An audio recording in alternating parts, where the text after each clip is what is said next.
మరి సినిమాలు ఎందుకు తీస్తున్నారు స్వామి మీరు? ఆపేసేయండి, మూసేయండి.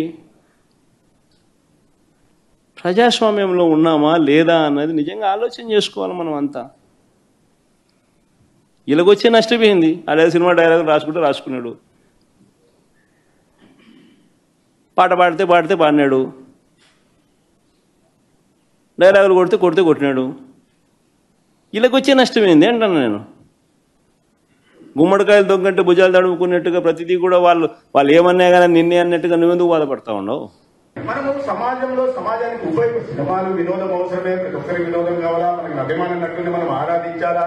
కానీ వాళ్ళు చెప్తున్న దాన్ని కూడా ఇప్పుడు చూడండి ఎంత దారుణం అయిపోయిందంటే, సినిమా డైలాగులు రప్ప రప్ప తప్పేముంది అంటారు. మరి అదే సినిమాలో తప్పేముంది అని అడుగుతున్న వాళ్ళు ఆ సినిమాలో మహేష్ బాబు 100 మందిని కొడతారు. బాలకృష్ణ గారు అయితే ఏకంగా 10 సుమోలు లేపేస్తారు. ఒక హెలికాప్టర్ లోంచి రైలు దూకేస్తారు. ఒక సినిమా మహేష్ బాబు 20 అంతస్తుల మేడపై నుంచి రైలు మీద దుంకుతారు. తప్పేముంది సినిమాలో చేసుకుంటారు కదా. మరి నిజ జీవితంలో మేము చేసే తప్పేమంటున్న వాళ్ళు 20 అంతస్తుల మేడపై నుంచి రైలు మీద దూకమనండి, 10 సుమోలు ఒక్కోసారి కాలుతో కొట్టేసి లేపమనండి గాల్లోకి, లేదా 100 మంది కాదు, ఇద్దరితో బయట.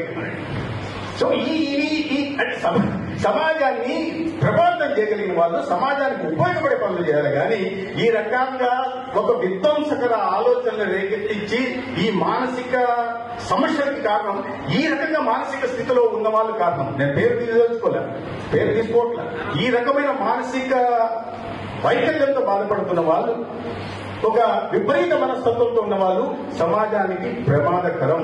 ఇటువంటి వ్యక్తుల కారణంగా ఇవాళ యువత ఈ రకంగా వాళ్ళు చూస్తున్న వాళ్ళు ఒక్కరు కూడా నిజంగా వాస్తవం చెప్పాలంటే ఇవాళ 35 లక్షల మంది మన రాష్ట్రంలో 3.5 మిలియన్ ఇవాళ కన్జ్యూమింగ్